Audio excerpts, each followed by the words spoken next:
Hey guys, Clone Guy here, and today is part 3 of the Tanks You Should and Should Not Grind series. And we're going to be talking about tanks you should grind again. But before we get into that, I want to explain my method of choosing tanks. I'm considering new players when I make these lists. In other words, what tanks do I think would be the best tanks for new players to grind? Tanks that are consistent throughout the line, tanks that aren't impossible to grind if they're free to play, aren't impossible to grind when they're stock, so on and so forth. And same thing when I'm choosing tanks that you shouldn't grind. It's if you're a new player, should you actually go get yourself a Progetto? Should you actually grind yourself a 1-2-1? You know, things like that. And one controversy, a big one, was why was the IS-4 on the list? The IS-4 is a great tank and good for beginners. I will kind of agree with that. It is a pretty good tank. You can learn a lot playing it. The reason I had it on the list in the first place was because of how bad the STI, the KV-4, and the KV-3 are when they're stock. They're really, really bad. And you're like, well, Clone Guy, a lot of tanks are bad when they're stock. Yes, they are. But those ones specifically are really, really bad when they're stock. So that's why that one was on there. Though, somehow, another controversy was, why was the TVP VTU not up there?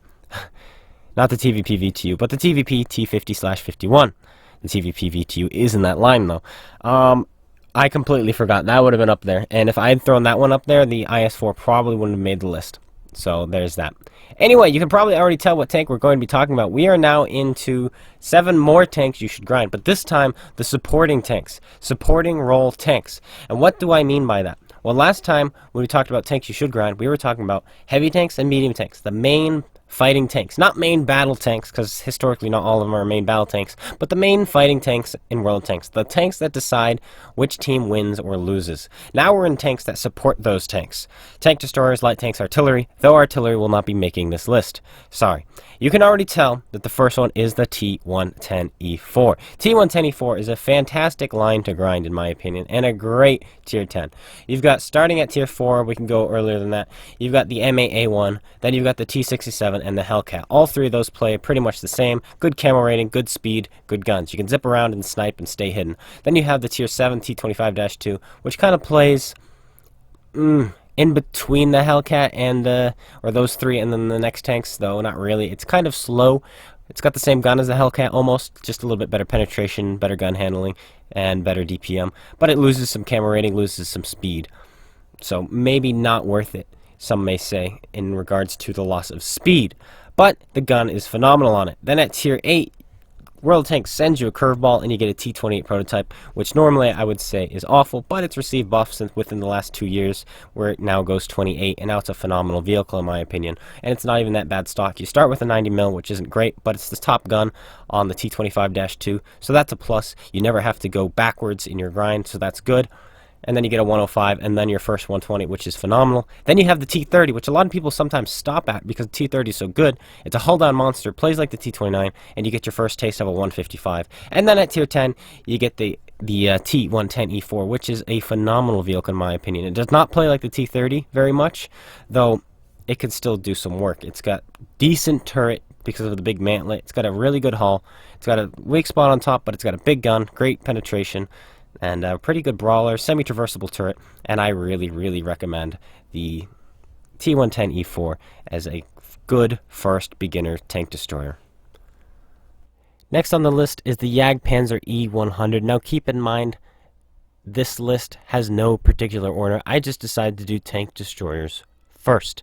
Now why did I choose the Jagdpanzer E100? Well, there's a couple of, actually a few big guns at tier 10. You've got the Death Star, or the FE215B 183, you've got the 4005, and you've got this thing. These are the 3 big guns at tier 10, excluding artillery. And I just think the Jagdpanzer E100 is just a better line to grind in reality. You've got the Stug, you've got the Hetzer, going all the way back to tier 4, you have the Hetzer at tier 4, then the Stug at tier 5, the Flak Bus, or what do they call it these days? The Flat Panzer, there we go. The Jagdpanzer 4 at tier 6, the Jagdpanther at tier 7, the Jagdpanther 2 or Ferdinand at tier 8, your choice. The Jagdtiger at tier 9, and then the Jagdpanzer E100 at tier 10, and this tank just hits hard. It hits like a truck. 1050 alpha damage, 299 penetration. The whole line is pretty good. The Jagdtiger at tier 9 is a phenomenal vehicle, even stock. It's one of the best grinds out there, honestly. You're not going to be fed up playing the Tier 9 very much. The Tier 8, same thing. It's not the greatest stock, either Tier 8, should I say. They're not the greatest stock, but they don't get terrible guns while stock. It's a very enjoyable grind all the way throughout. And the Tier 10 is very forgiving, and it's got a big gun and nice armor and the most hit points out of any Tier 10 tank destroyer. So that is why I suggest that as number 2. Number 3 on this list is the FV4005.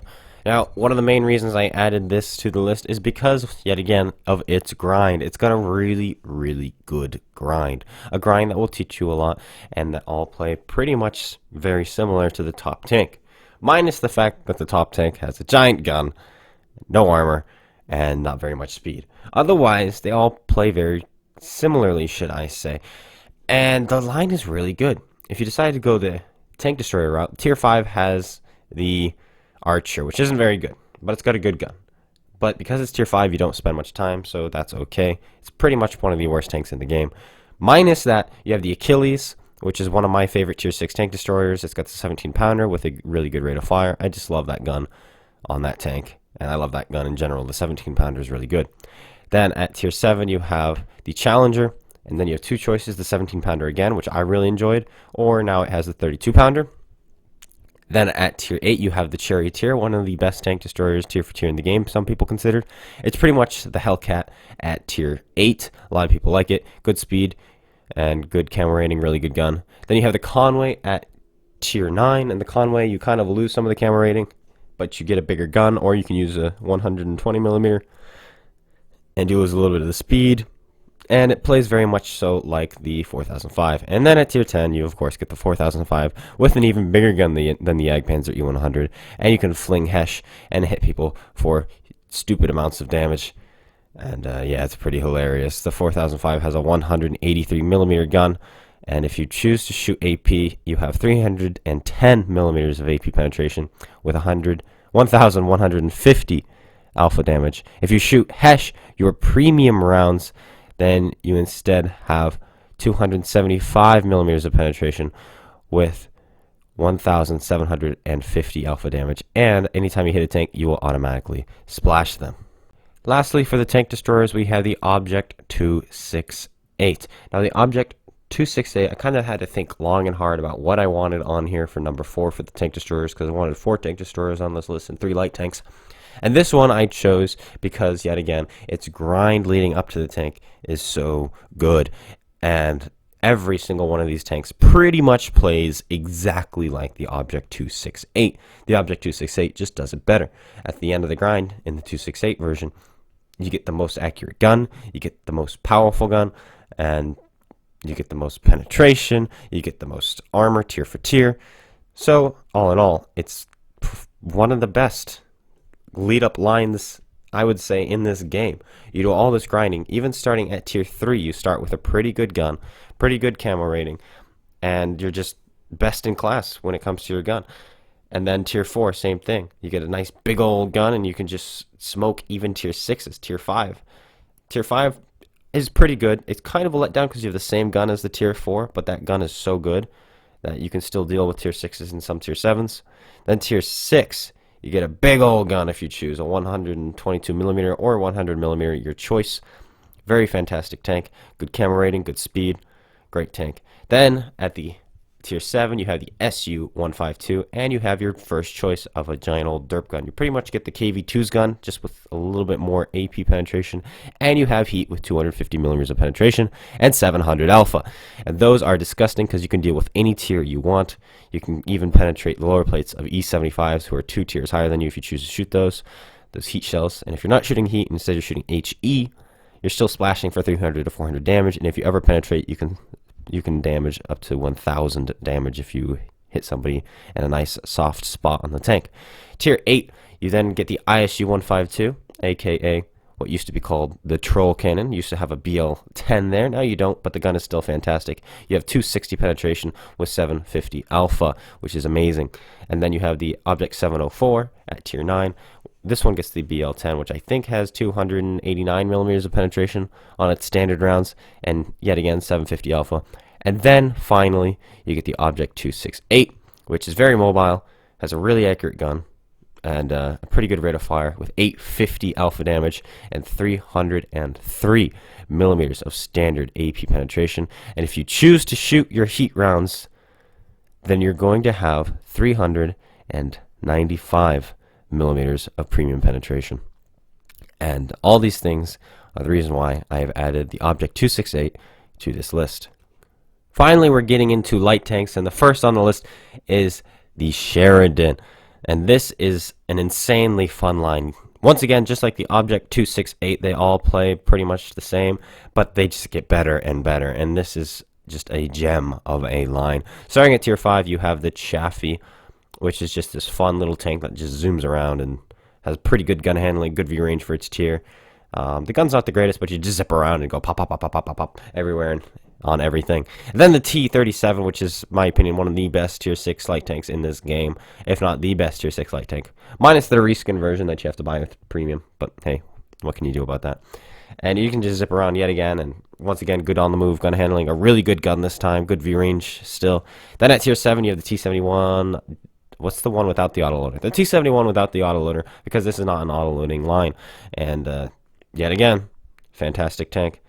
You just zoom around, you're really small, fast, and you just pop kids again. Just pop kids, go pop, and just rinse and repeat. Then you have the Bulldog at tier 8. Unfortunately, it doesn't have the autoloader. It used to have a 10-round autoloader, but it's still pretty good.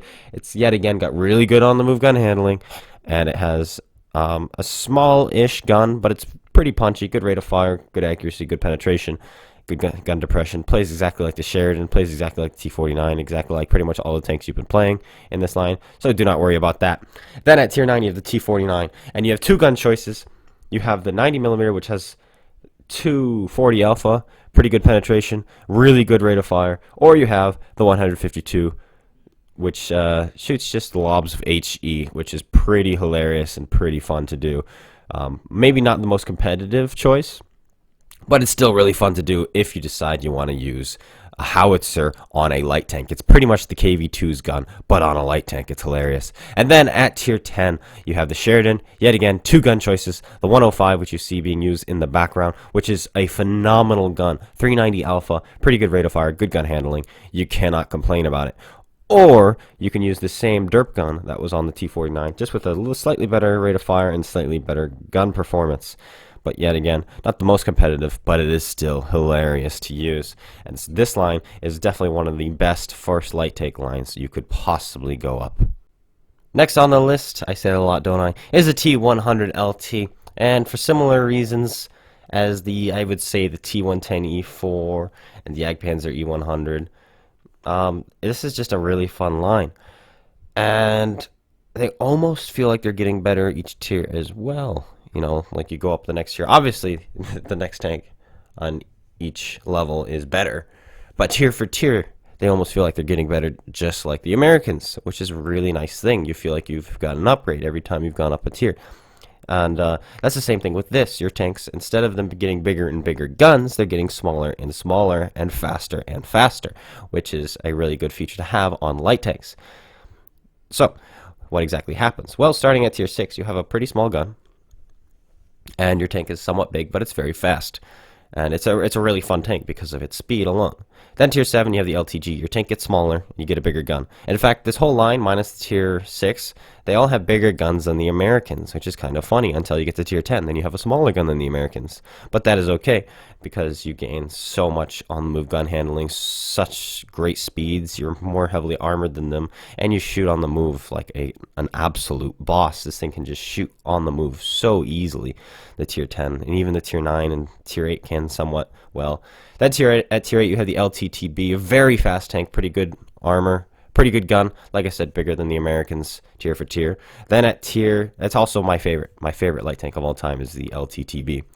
At tier 9, you have the T-54 lightweight, which once again gains some mobility, gains a good gun. It has 100mm now, so 250 alpha, really good on the move accuracy. I think it has 208mm of standard penetration, which is really good on a tier 9 light tank. So that's going to be doing really good things for you, especially with speed and low profile. You can circle people, so on and so forth. You have a really good turret. People will be bouncing off of you. So that's a plus, definitely, especially for a light tank. And then tier 10, you get even smaller, even faster. You have once again, only 100 millimeter, but instead of doing 250 alpha, you now do 300. It's not as much as the Sheridan with its 390, but that's okay because you have a better rate of fire, and your on the move is super good. Your camera rating is really, really good, and your armor works pretty well. Obviously, don't rely on the armor, but people will bounce off of you. That is to be expected. So that's going to be happening. And yeah, it just zips around super, super fast. It has over 40, I think it's 44 horsepower per ton. It's insanely fast, and it's just a dream and pleasure to play. And I highly recommend it, even if you just want to have some fun in the game. This tank will for sure give you that fun. Last but not least is the French tier 10 light tank, the AMX 13105. And Clone, why on earth did you throw this one on the list, you may ask? Well, the reason is because, yet again, just like the Object 268 and the Sheridan, the line is fun, and they all go up. Each tier, they all play the same as the last one. You do not have to change your playstyle when you're switching tiers. You learn how to play the last one, you just apply it to the next one, and you just do better. It's awesome. I love it. I love that kind of line where you just play up the line and it teaches you how to play the line. And you can literally go back and play any tank from that line and you would know how to play it. You could literally go up. You could skip if you played the AMX 12 ton, which is at tier 6. If you played nothing but that tank and then someone just gave you the tier 10, you would know how to play it because it plays just like the tier 6. And that's what I like about this line. It's the same thing. Starting at tier 6, you have the AMX 12 ton, which has a 4-round autoloader, pretty good rate of fire, decent on-the-move gun handling, you know, the standard French light tank autoloading stuff. You just zoom around, put your 4 shells in, run away, reload, do the same thing. You can scout, you can sit in a bush, you can active scout, you can do all sorts of things. It's a pretty good support vehicle. Tier 7, AMX 1375, same exact thing. I think you have the same gun too, but the gun just works better on the tank. You get a better gun handling, better rate of fire. I think you're slightly faster. It's really nice. It's just an upgrade, but it plays the same. Batchat 12 ton, same thing. It's just an upgrade. You've got a bigger gun now. I don't know if it's bigger, but it does more damage. You have more penetration. You have better gun handling. I think you're slightly smaller. I think you're slightly faster. It's just, once again, just an upgrade, but they play the same, but it's an upgrade. Then tier 9, AMX 1390. Holy cow, I love the AMX 1390, one of my favorite tanks. Before they buffed it, and then they buffed it. By buff, I mean they moved it up to tier 9 and gave it better gun handling and a smaller magazine, but it reloads faster. You now have a 90mm autoloader with 4 shells in the magazine. Fantastic tank, fantastic. The AMX 1390, and it looks pretty much just like the AMX 13105, just with a smaller gun, and it plays, obviously, exactly the same. Then, at tier 10, you get the AMX 13105. You're just faster. You have a better power-to-weight ratio. You've now got 390 alpha per shot from your magazine. It's just a phenomenal vehicle, and I highly recommend this being one of your grinds. For sure, if you are a new player and you're looking for a tank to start off with, and you want an autoloader line, this is a great one to start with. Anyway, guys, that is the video. I hope you guys all enjoyed it. If you did, slap that like button, comment, subscribe. Let me know what other support vehicles you would have recommended. Maybe you're the kind of person who would rather German light tanks, or maybe you're the kind of person who would rather somebody grind up the French autoloading tank destroyer line. Okay, if you're one of those, I think that's a little bit weird, but hey, who knows? Let me know in the comments section below, and if you think this is a pretty good list, and what your takes on some of these tank lines are if you've ground them and you're a veteran. And if you're a veteran, what are your opinions? Let me know in the comments below, and I will see you guys all later. Thank you so much for tuning in. Take care, everyone, and peace out.